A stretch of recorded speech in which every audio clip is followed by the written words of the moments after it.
الحمد لله رب العالمين والصلاة والسلام على أشرف الأنبياء والمرسلين نبينا محمد وعلى آله وأصحابه أجمعين اما بعد۔ اربعین نووی کے اس حلقے میں 10ویں حدیث انشاءاللہ آج کے سامنے اب آپ کے سامنے پیش کریں گے۔ رمضان دعاؤں کا مہینہ ہے، تو اس میں جو ہے دعا کب قبول ہوتی ہے، دعا کب رد کر دی جاتی ہے، اس بارے میں جو ہے کئی باتیں جو ہے اس حدیث میں بتائی گئی ہیں۔ حدیث یہ ہے ان ابی ہریرہ رضی اللہ عنہ قال قال رسول اللہ صلی اللہ علیہ وسلم ان اللہ طیب لا يقبل الا طیبا وان اللہ امر المؤمنین بما امر به المرسلین فقال یا ایها الرسل کلوا من الطیبات واعملوا صالحا وقال یا ایها الذین آمنوا کلوا من طیبات ما رزقناکم ثم ذكر الرجل يطيل السفر أشعث أغبر يمد يديه إلى السماء يا رب ومطعمه حرام ومشربه حرام وملبسه حرام وغذي بالحرام فأنى يستجاب له رواه مسلم۔ یہ حدیث کا متن ہے، الحمدللہ ہم نے آپ کے سامنے پڑھا۔ حدیث کا ترجمہ بھی آپ جانتے ہیں۔ اس حدیث کی تشریح میں الحمدللہ کافی باریک چیزیں ہیں، انشاءاللہ آپ لوگ غور سے سنیے گا اور نوٹ بھی کیجیے اسے۔ معلوم جانتے ہیں مکثرین صحابہ میں حضرت ابو ہریرہ رضی اللہ عنہ جو ہے یہ ہیں، تقریباً 5000 سے زیادہ حدیثیں ان کی ہیں، تو وہی حدیث کے راوی ہیں۔ عبد الرحمن بن صخر نام ہے۔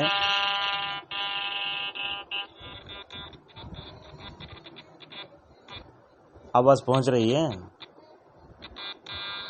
جی منصور، یہ آواز کیا ہے؟ یہ غزوہ خیبر کے موقع پر ایمان لائے تھے، اللہ کے نبی صلی اللہ علیہ وسلم نے ان کے لیے اور ان کی ماں کے لیے دعا کی تھی، اللہم ہدی ام ابی ہریرہ، اور انہوں نے کہا تھا یا رسول اللہ میرے اور میرے والدہ کی محبت اللہ ہر مومن کے دل میں ڈالنا، بلکہ وہ بھی دعا کرے اللہ کے نبی صلی اللہ علیہ وسلم۔ لہذا ہم دیکھتے ہیں کہ امت کے مختلف طبقات میں ابو ہریرہ کو الحمدللہ سب جانتے ہیں۔ تو کیا ہے اس حدیث؟ یہ حدیث مسلم میں ہے، بخاری میں نہیں ہے۔ بعض جگہ جو ہے وہ ان اللہ طیب ان سے پہلے یا ایھا الناس کا اضافہ بھی ہے، جو ہے بعض مسلم کی روایتوں میں آیا ہے۔ اللہ کے نبی صلی اللہ علیہ وسلم نے سب سے پہلے کہا کہ ان اللہ طیب۔ طیب کا کیا مطلب ہے؟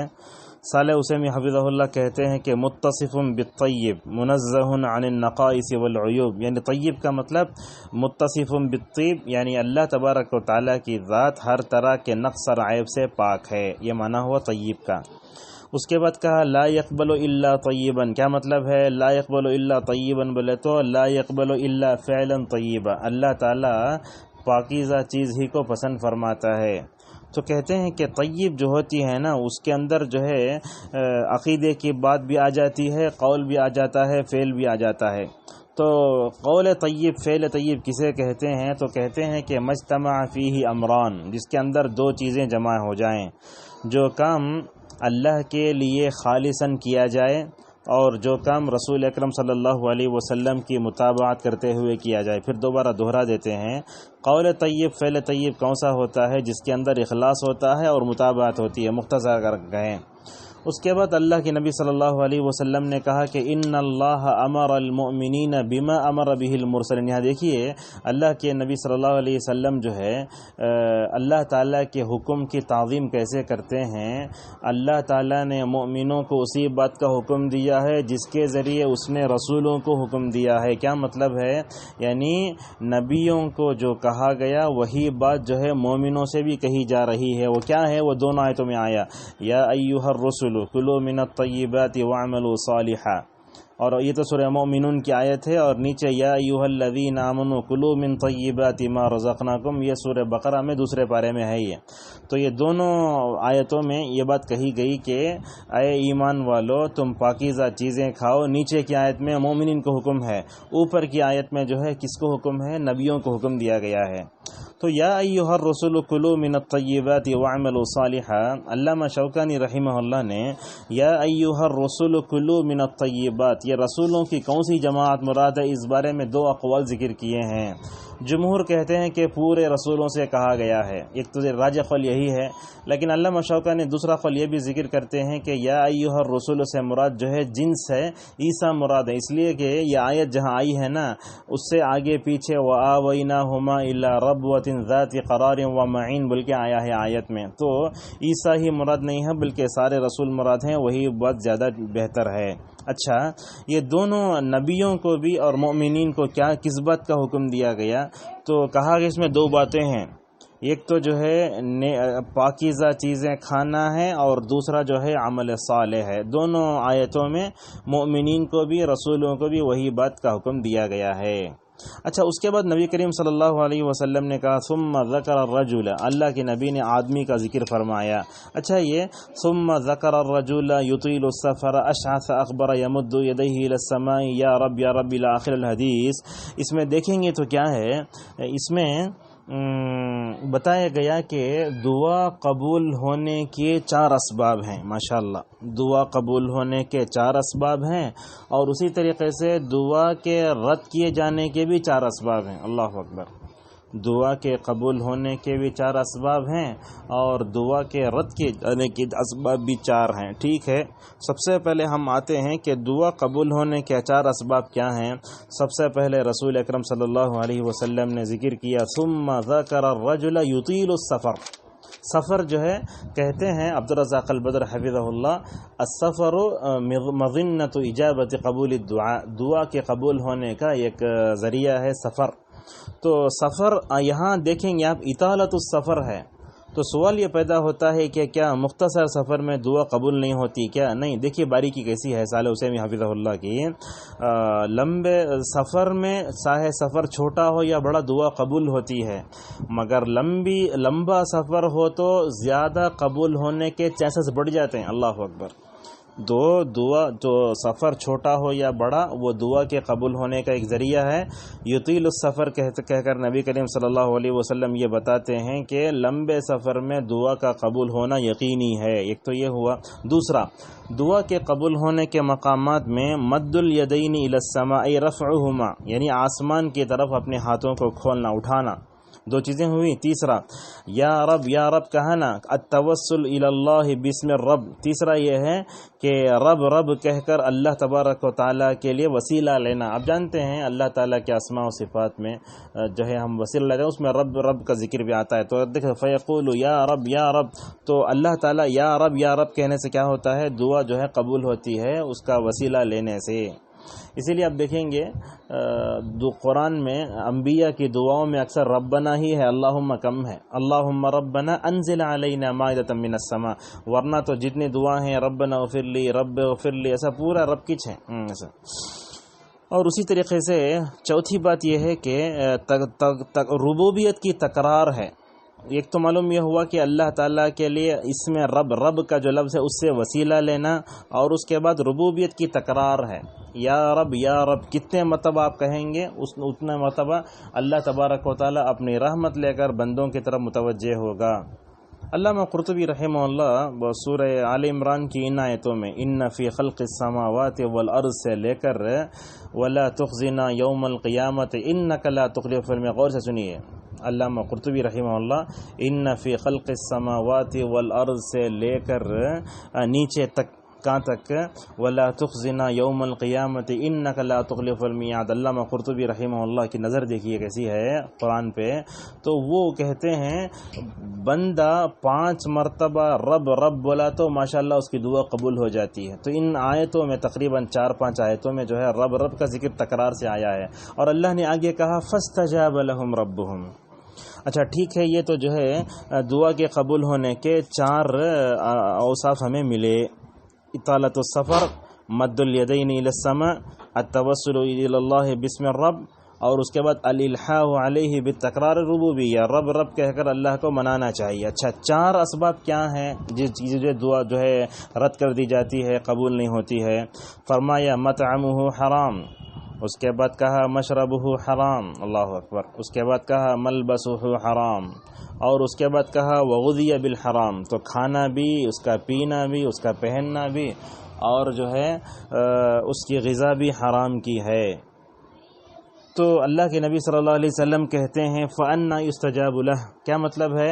اَيْ كَيْفَ يُسْتَجَابُ لَهُ، کیسے دعا قبول ہوگی؟ یہاں دیکھیے فَأَنَّا يُسْتَجَابُ لَهُ میں اللہ کے نبی بتانا یہ چاہتے ہیں کہ دعا قبول ہونے دیر لگتی، دعا جب تک رکاوٹ مانے ہیں اس وقت تک جو ہے دعا رد کر قبول نہیں ہوگی، لیکن دعا منع نہیں کی جائے گی، اور سے سنیے، فَأَنَّا يُسْتَجَابُ لِذَلِكَ میں بتایا گیا کہ دعا قبول نہیں ہوگی، دعا کا قبول ہونا مشکل ہے، منع نہیں کیا جا رہا ہے، اس لیے کہ اللہ تبارک و تعالی مومن کے علاوہ کبھی کافروں کی دعا کو بھی قبول کر لیتا ہے، جیسا کہ اللہ نے سورہ یونس میں، سورہ لقمان وغیرہ میں کہا فَإِذَا رَكِبُوا فِي الْفُلْكِ دَعَوُا اللَّهَ مُخْلِصِينَ لَهُ الدِّينَ فَلَمَّا نَجَّاهُمْ إِلَى الْبَرِّ إِذَا هُمْ يُشْرِكُونَ، تو اس وقت میں کھانا پینا پہننا غذا حرام ہے، دعا قبول نہیں ہوتی ہے، لہذا اگر یہ معنی ہٹ جاتے ہیں تو دعا قبول ہو جاتی ہے۔ تو آج ہمارے اندر دعا کی قبولیت کے بارے میں یہ رکاوٹیں ہمارے اندر ہیں، ہم جو ہے اپنے بیوی کو اپنے بچوں کو سب حرام کھلا دیتے ہیں، نتیجہ یہ ہوتا ہے کہ رو رو کر دعا کرتے تو دعا قبول نہیں ہوتی، لہذا رمضان میں ہم دعا کریں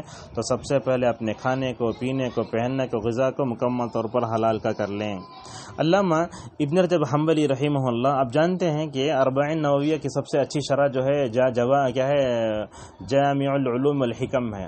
علامہ ابن رجب نے کیا کیا ہے، علامہ نووی کی 40 حدیثوں کو رکھ کر اور 10 حدیثیں بڑھا کر کے 50 حدیثوں کا جو ہے انہوں نے تشریح کی، بڑی اچھی تشریح ہے، ہم سمجھتے ہیں اربعین نووی کی سب سے اچھی شرح وہی ہے جامع العلوم والحکم 50 حدیثاً۔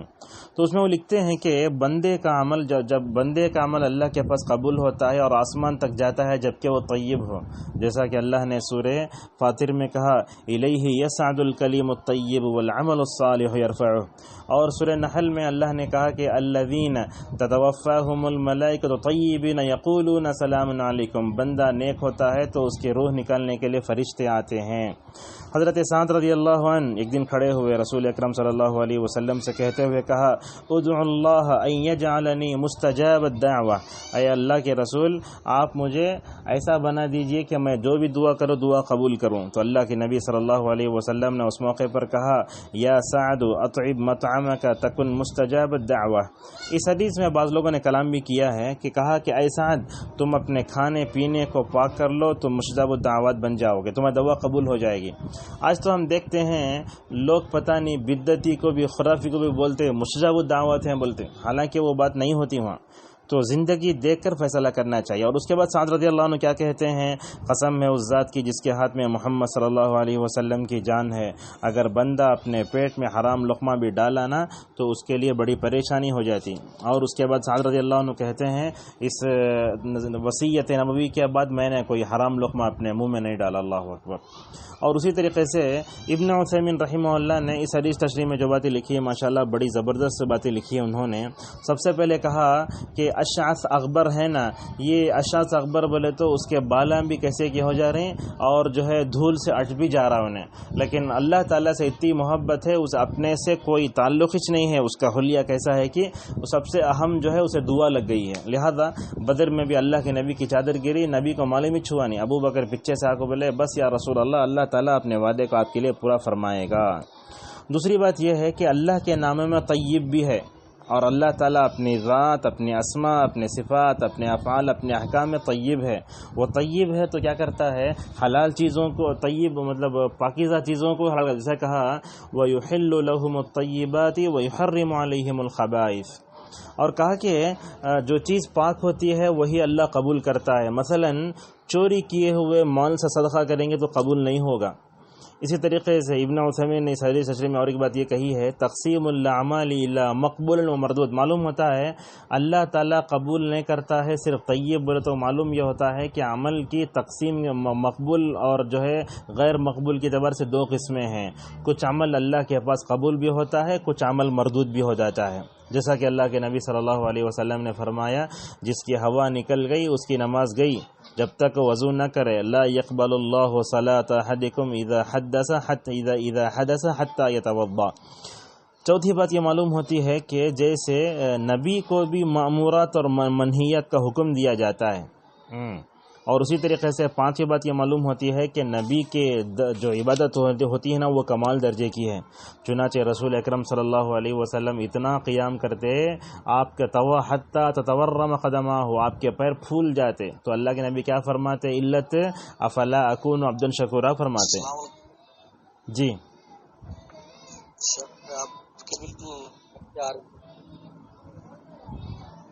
کیا بول رہے ہیں؟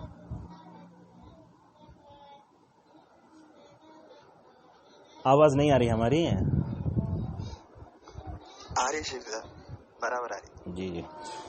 تو نبی کو بھی مأمورات اور منہیت کا سامنا کرنا پڑتا ہے. پانچویں بات یہ ہے کہ نبی کی عبادت کمال درجے کی ہوتی ہے، جیسا کہ رسول اکرم صلی اللہ علیہ وسلم عبادت کرتے تھے اور کہتے تھے اما انی لاخشاکم للہ واتقاکم لہ. اسی طریقے سے چھٹی بات یہ معلوم ہوتی ہے کہ جیسے نبی کو مأمورات اور منہیات کا حکم دیا جاتا ہے، مومن کو بھی دیا جاتا ہے. چنانچہ اللہ تعالیٰ نے قرآن میں مأمورات کا بھی حکم دیا، منہیات سے بچنے کا بھی حکم دیا. اور ابن عثیمین نے ایک بات بڑی اچھی بات بتائی، کہا جس کا ایمان جتنا قوی ہے عمل صالح میں انہیں اتنا ہی آگے بڑھتا. جس کا ایمان جتنا زیادہ قوی ہے وہی وہ عملی میدان میں آگے بڑھتا ہے. لہذا تاقراتوں میں عمل کرنے کی جو ہے توفیق اسی کو ملتی ہے جس کا ایمان صحیح ہوتا ہے. اور جس کا ایمان کمزور ہوتا ہے، ڈگمگانے والا ہوتا ہے، متزلزل ایمان ہوتا ہے، تو وہ جو ہے موبائل دیکھ لے کے، واٹس ایپ دیکھ لے کے، فیس بک دیکھ لے کے رات میں سو جاتا ہے، نعوذ باللہ من ذالک. تو یہ اللہ کے نبی بعض احادیث میں یہ بھی بتائے ہیں کہ قیام اللیل جو ہے انسان کو بیماریوں سے بھی روکتا ہے، اور خصوصاً یہ جو ہے کیا بولتے ہیں اس کو، سستی کی بیماری سے بھی روکتا ہے ماشاءاللہ. تو آج کل یہ کرونا وائرس سے جو ہمیں خوف ہے نا، تو آپ تہجد قیام اللیل جو ہے کریں. کتنی رکعت چاہے پڑھیں، 8 اور 20 کے جو ہے اختلاف میں نہ پڑھیں، بلکہ جب تک امام پڑھتا رہے ساتھ میں پڑھتے رہیں انشاءاللہ. کتب لہ قیام اللیل کہا گیا ہے. ساتویں بات بڑی نکتے کی بات ہے، نوٹ کرنے کی ہے، ان اللہ امر المؤمنین بما امر به المرسلین. یہاں دیکھیے اللہ تعالیٰ نے مومنین کو اسی بات کا حکم دیا ہے جس کا حکم جو ہے کس کو دیا ہے، نبیوں کو دیا ہے. تو اس میں بولتے ہمت افزائی کرنا، یعنی مومن کو جب یہ معلوم ہوتا ہے کہ مجھے اسی بات کا حکم دیا گیا ہے جو حکم نبیوں کو دیا گیا ہے، تو اسے ایک حوصلہ ملتا، اس سے قوت ملتی اور اللہ کی اطاعت کرنے میں آگے بڑھتا. لہٰذا حوصلہ افزائی بہت ضروری ہے، اور اللہ نے بھی حوصلہ افزائی کی بہت قرآن میں، حدیث میں بھی. اور اسی طریقے سے آٹھویں بات یہ ہے کہ بغیر سبب شرعی کے حلال چیزوں سے اپنے نفس کو روکنا صحیح نہیں ہے. بڑی اچھی بات بتائیے. بعض لوگ وہ گوشت نہیں کھاتے، بعض لوگ وہ نہیں کھاتے، ایسا مطلب عادت بنا لیتے. اللہ کے نبی صلی اللہ علیہ وسلم ایک مرتبہ گھوڑ پھوڑ نہیں کھائے تھے. آج ہمارے اس میں دہی نہیں کھاتا، میں انگور نہیں کھاتا، مجھے انڈا نہیں ہوتا، مجھے پیاز نہیں ہوتی. جو حلال چیزیں ہیں وہ اپنے آپ کو روک لینا، وہ یہ مطلب قابل مذمت ہے. ابن عثیمین رحمہ اللہ سلف کے وقت ذکر کرتے ہوئے کہتے ہیں، حضرات صحابہ کرام، تابعین، طب تابعین، سلف صالحین فتوحات اسلامیہ کو آگے بڑھاتے ہوئے گئے، جو چیز وہاں ملتی وہ کھاتے جاتے ماشاءاللہ. تو بغیر سبب شرعی کے حلال چیزوں سے اپنے نفس کو روکنا یہ صحیح نہیں ہے. نویں بات یہ ہے، بندے کو اللہ تعالیٰ کا شکر بھی ادا کرنا چاہیے نعمت پانے پر. رمضان کی نعمت کو پا کر اللہ تبارک و تعالیٰ جو ہے شکر ادا کرنے کا حکم دیتے ہوئے فرماتا ہے لعلکم تشکرون. اسی 10ویں بات یہ ہے کہ طیبات جو ہے مطلب کیا ہے، وہ پاکیزہ حلال چیزوں کے لیے ضابطہ یہ ہے، شریعت نے جن چیزوں کو حلال کیا ہے اس کو عقل سلیم بھی، فطرت بھی پسند کرتی ہے، اسی لیے کہا طیبات. اور حرام کو خبائث کہا. اور یہ حلال کو بیان کرنے اور حرام کو واضح کرنا یہ بعثت نبوی کے مقاصد میں سے، جیسا کہ اللہ نے کہا الذین یتبعون الرسول النبی الامی الذی یجدونه مکتوبا عندهم فی التوراۃ والانجیل یأمرهم بالمعروف وینہاهم عن المنکر ویحرم لهم الطیبات ویحرم علیہم الخبائث. تو خبائث حرام چیزوں کو کہتے ہیں. اور اسی طریقے سے آج کے درس کی آخری بات ہم بیان کریں گے، یہ جو ہے یمد یدیہ بولے اللہ کے نبی صلی اللہ علیہ وسلم، ہاتھ اٹھانا. تو ہم دیکھتے ہیں کہ بعض لوگ ہمیشہ ہاتھ اٹھا کر دعا کرتے اور بعض لوگ ہاتھ نہیں اٹھاتے. تو اس بارے میں کیا کرنا؟ تو ابن عثیمین رحمہ اللہ کی سمجھ ماشاءاللہ کیسی، تو کہتے ہیں دعا میں ہاتھ اٹھانے کے بارے میں 3 حالتیں ہیں. کیسا؟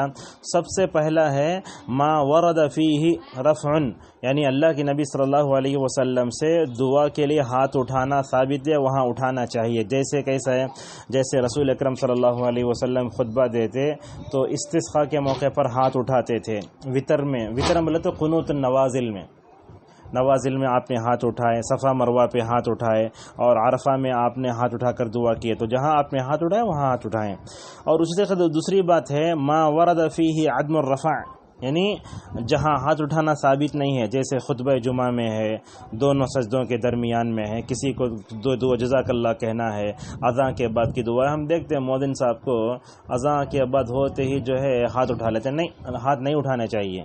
اچھا، تیسری بات یہ ہے ما لم یرد فیہ الرفع ولا عدمہ، جہاں ہاتھ اٹھانا نہیں اٹھانا دونوں بھی نہیں آیا، کیا کرنا، وہاں ہاتھ اٹھانا چاہیے۔ کیوں؟